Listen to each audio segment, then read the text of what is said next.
Hey guys, this is Northville Tech. In this video, we're gonna learn how to track your order on Estee Lauder.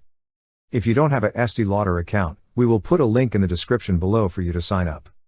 But if you already have an account, just open the website, then click Sign In. Now, sign in with your email address and password.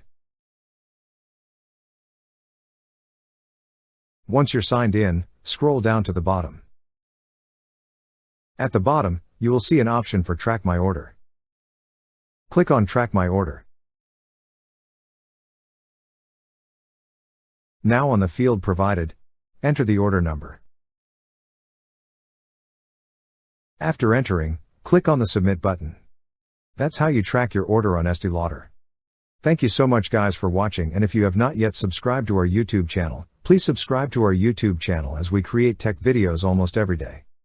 Also, check out our website northvilletech.com for great tech articles, and our recommended resources in the description below for various sign-up bonuses.